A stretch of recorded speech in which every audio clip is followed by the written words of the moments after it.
खुदावंद यसु मसीह के बाबरकत और अजीम नाम में आप सबकी सलामती हो।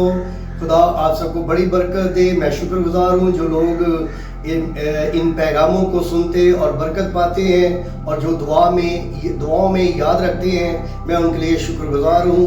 खुदा उनको बड़ी बरकत दे। अपना मसीह टीवी देखने वालों को सबको बड़ी जो है वो खुदा बरकत दे। मेरे अजीज़ों, आजकल हम लोग देखते हैं हमारे इर्द गिर्द जो है वो, आप जब बाज़ार में निकलते हैं, गलियों में जाते हैं, तो आपको बहुत से बैल, बकरे और छतरे जो हैं वो नज़र आते हैं। और चंद दिनों के बाद आप ये देखेंगे कि जहाँ जहाँ हमारे मुसलमान भाई रहते हैं वहाँ पर जो है वो कुर्बानी की जाएगी। और अगर हम हिंदुस्तान में जाएं तो वहाँ पर बहुत से लोग जो हैं अपने देवी देवताओं के लिए जो है वो कुर्बानियाँ करते हैं। अगर हम दूसरे मुल्कों में जाएं तो दूसरे मुल्कों में हम जाकर देखते हैं कि वहाँ पर भी लोग जो हैं वो अपने देवी देवताओं के लिए जो है वो कुर्बानियाँ करते हैं। बहुत से लोग जानवरों की कुर्बानियाँ करते हैं। और आपकी इतला के लिए कुछ मुल्कों में अपने देवी देवताओं के लिए जो है वो इंसानों की कुर्बानियाँ की जाती हैं, बच्चों की कुर्बानियाँ की जाती हैं। और हिंदुस्तान में हिंदी एक लफ्ज़ इस्तेमाल होता है जिसे कहते हैं बलि देना। तो बहुत से लोग जो हैं वो अपने बच्चों की बलि जो है वो देते हैं। और ये बड़े दुख और अफसोस की बात है। और जो आज का मज़मून खुदा ने दिया है वो बड़ा खूबसूरत है। और उम्मीद करता हूँ कि आप जब सारा पैगाम सुनेंगे, इसकी जो है वो दो इसके पार्ट्स होंगे, पार्ट 1 और पार्ट 2 जो है आप लोगों ने सुनना है और देखना और सुनना है। उम्मीद करता हूँ कि आप बहुत बरकत पाएंगे। पहले पार्ट में जो मज़मून यही रहेगा और मज़मून है, आए खुदा मैं तेरा शुक्र करता हूँ कि तूने मुझे तमाम कुर्बानियों से आज़ाद किया। ये बहुत बड़ी बात है कि हमारे खुदा ने हमें जो है वो आज़ाद किया है। हमारे लिए जो है वो जानवरों की, इंसानों की कुर्बानियाँ नहीं हैं। तो आए हम खुदा उनके मुक़द्दस कलाम को देखते हैं। ज़बूर 40 और उसकी आयत जो है वो 5 और 6 आयत जो है वो देखेंगे। आए खुदावन मेरे खुदा, जो अजीब काम तूने किए और तेरे ख्याल जो हमारी तरफ हैं बहुत से हैं, मैं उनको तेरे हजूर तरतीब नहीं दे सकता। अगर मैं उनका जिक्र और बयान करना चाहूँ तो वो शुमार से बाहर है। कुर्बानी और नज़र को तू पसंद नहीं करता। तूने मेरे कान खोल दिए हैं। सोख्तनी कुर्बानी और खता की कुर्बानी तूने तलब नहीं की। मेरे अजीज़ों, आदम से ये कुर्बानियाँ का सिलसिला जो है ये शुरू होता है। और ये जैसे बनी इसराइली कौम वजूद में आई तो खुदा ने उनको बहुत सी कुर्बानियों के बारे में बताया है कि तुम लोगों ने ये कुर्बानियाँ गुजरानी हैं। और इसमें खता की कुर्बानी है, इसमें शुक्राने की कुर्बानी है, हलाने की कुर्बानी है और दीगर कुर्बानी है। सोख्तनी कुर्बानी का बहुत ज़्यादा जिक्र आता है। तो ये सारी कुर्बानियाँ खुदा ताला ने उस कौम को हुक्म दिया है। मेरे अजीज़ों, ये भी याद रहे कि खुदा का कलाम जो है हमारी रहनुमाई करता है। जितनी कुर्बानियाँ बताई गई हैं आपके सामने एक फहरिस्त रखी गई है। ये कलाम मुक़द्दस पर आज हम जो गौर करेंगे उसमें हम 4 कुर्बानियों अहम है मेरे नज़दीक, मैं वो आपके सामने रखूँगा। 4 कुर्बानियाँ आज हम उन पर जो है वो गौर करेंगे। पहली कुर्बानी जो है वो बुजुर्ग नूह ने जब तूफान नूह के बाद जो है वो कश्ती में से निकलता है तो उसने कुर्बानी गुजरानी है। मेरे साथ देखें खुदा उनके मुक़द्दस कलाम में पैदाइश की किताब और उसका 8वां बाब आयत 20। तब नूह ने खुदावन के लिए एक मज़बा बनाया और सब पाक चुपायों और पाक परिंदों में से थोड़े से लेकर उस मज़बा पर सोख्तनी कुर्बानी चढ़ाई।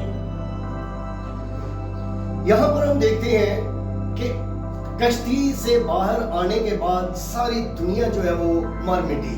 सिर्फ वही लोग बचे जो कश्ती के अंदर थे। और जब वो लोग बाहर आए तो बुजुर्ग नूह ने जो है वो जानवरों में से, जो उसके पास पाक जानवर यहाँ पर बताए गए हैं, और उसके बाद परिंदों में से जो है उसने लिए खुदा का मज़बा बनाया और उस पर कुर्बानियाँ गुजरानी है। اور یاد رہے کہ یہ شکر گزاری کی قربانی ہے. کون سی؟ شکر گزاری کی قربانیاں زندہ خدا کے حضور جو ہے وہ چڑھائی گئی ہیں. اور اس کے متعلق جو ہے خدا نے کہیں پر حکم نہیں دیا. پوری بائبل خدا کا کلام آپ پڑھ لیں, کہیں پر جو ہے یہ حکم نہیں دیا گیا کہ تم سال بسال یا نسل در نسل جو ہے ان قربانیوں کو کیا کرنا. کہیں پر نہیں ہے. حالانکہ دنیا کا اب دوبارہ آغاز ہے, زندگی کا دوبارہ آغاز ہے, لیکن پھر بھی خدا نے ہی نہیں کہا کہ تم جو ہے ان قربانیوں کو دوبارہ جو ہے یہ نسل در نسل یا سال بسال کرنا. ایسا کہیں حکم نہیں ہے. ایک اور قربانی کے بارے میں ہم دیکھتے ہیں اور اس قربانی پر ذرا غور کریں, اور وہ ہے پیدائش کی کتاب 22 باب. تو آزمایا اور اسے کہا, اے ابراہیم تو نے کہا میں حاضر ہوں. تب اس نے کہا تو اپنے بیٹے اسحاق کو جو تیرا اکلوتا ہے اور جسے تو پیار کرتا ہے ساتھ لے کر موریا کے ملک میں چلا جا, اور وہاں اسے پہاڑوں میں سے ایک پہاڑ پر جو میں تجھے بتاؤں گا سوختنی قربانی کے طور پر چڑھا. میرے عزیزوں, ہم یہاں پر دیکھتے ہیں دوسری قربانی کے بارے میں, اور وہ یہ ہے کہ ابراہیم کو یہ کہا گیا کہ تو اپنے بیٹے اسحاق کو, کس کو؟ اسحاق کو نام لے کر. یہ توریت کی پہلی کتاب ہے جس میں ابراہیم کی زندگی کے بارے میں جو ہے وہ لکھا گیا ہے. اور یاد رہے کہ بڑھاپے میں خدا نے جو ہے اسے بیٹا دیا جو وعدے کا فرزند تھا, اور اس سے پہلے جو ہے جو بیٹا دیا وہ سارا کی خواہش پر جو ہے ہاجرہ کو پیش کیا گیا, اور اس میں سے اسماعیل پیدا ہوا. اگر اسی کتاب کے 21ویں باب میں, پیدائش کی کتاب 21ویں باب میں آپ دیکھیں گے تو اس کو وہاں سے جو ہے رخصت کر دیا گیا, اس علاقہ سے جہاں پر ابراہیم سارا یہ سارے رہتے تھے, تو وہاں سے اسے رخصت کر دیا گیا, اور وہ بیت سبا کے علاقہ میں جو ہے وہ گئے اور وہاں پر جا کر آباد ہوئے. اور یہ بھی یاد رہے کہ یہاں پر جو ہے ہمیں یہ ملتا ہے کہ ابراہیم کو جب پکارا گیا, کہا گیا, تو اس کی آزمائش کی گئی. یہاں پر صاف یہ لفظ استعمال ہوا ہے کہ خدا نے اسے بلایا اور کہا کہ یہ اس کی آزمائش ہے. اچھا, اور اس کے بعد جو ہے ہم یہ دیکھتے ہیں کہ اس نے کہا کہ تو اپنے بیٹے اسحاق کو جو ہے وہ میرے لیے قربان کر. اور اموریا کا علاقہ بتایا گیا ہے. ایک وقت میں اسے جو ہے وہ اموریا کہا گیا ہے, اور اس سے آگے جو ہے وقت جو گزرا یا دور جو گزرا ہے اس کے بعد جو ہے اسی کو سیون کہا گیا ہے, اور اس کے بعد اسی کو جو ہے یروشلم کہا گیا ہے. اور یہاں پر ابراہیم اسے لے کر گیا اور اس کے لیے مذبح بنایا, اور جو جگہ خدا نے بتائی تھی اس وہاں پر مذبح بنایا گیا اور اس کو لٹایا گیا. جب چھری جو ہے اس پر چلانے لگا تو اوپر سے آواز زندہ خدا کی آتی ہے, ابراہیم ابراہیم اپنا ہاتھ روک لے, تیری قربانی ہو چکی. ابراہیم نے جب آواز سنی تو اس نے اپنا ہاتھ روک لیا. سو میرے عزیزوں, ہم یہ دیکھتے ہیں کہ ابراہیم نے اپنے بیٹے اسحاق کو یہاں پر جو ہے وہ قربان کیا.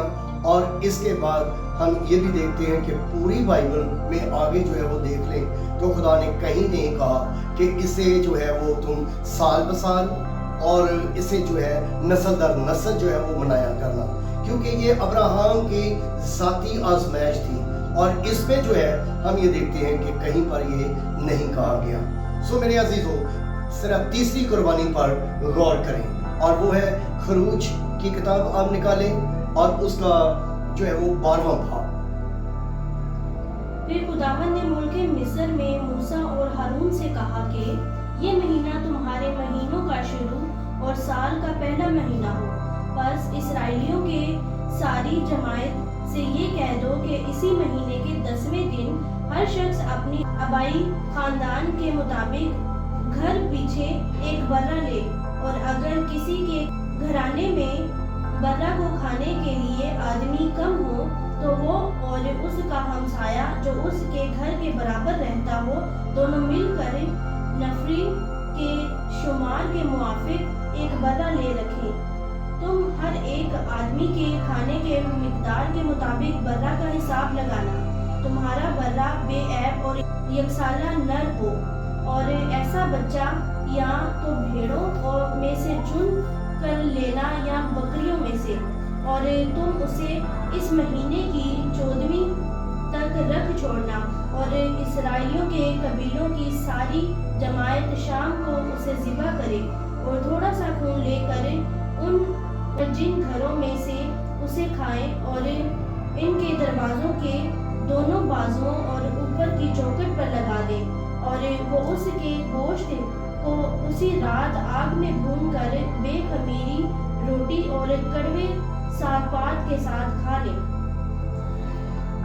मेरे अजीजों, यहाँ पर हम देखते हैं कि तीसरी कुर्बानी का जिक्र जो है वो मिलता है, और हम ये देखते हैं कि बनी इसराइल कौम मिस्र की गुलामी में है और इनको 4 साल यहाँ पर हो चुके हैं, और खुदा ने जो है इनको अपने जोर बाजू से जो है इनको निकाला, और खुदा ने कहा कि घर पीछे बरा लिया जाए और उसे ज़िबा किया जाए, और उसका खून जो है वो ऊपर की चौखट पे और बाजुओं पे जो है वो लगाया जाए बाहर के हिस्सा पर। और ये भी याद रहे कि जिस घर के बाहर खून ना होगा, रात को मौत का फरिश्ता वहां से गुजरेगा, और उस घर में अगर कोई पिलौठा है या पिलौठे के बच्चे हैं, वो इंसान के हैं या जानवर के, वो तमाम जो है वो मारे जाएंगे। उस रात जो है मिस्रियों के पिलौठे जो है वो मारे गए, और इसी रात जो है उनको वहां से जो है धकेल कर जो है वो निकाला गया बनी इसराइल कौम को।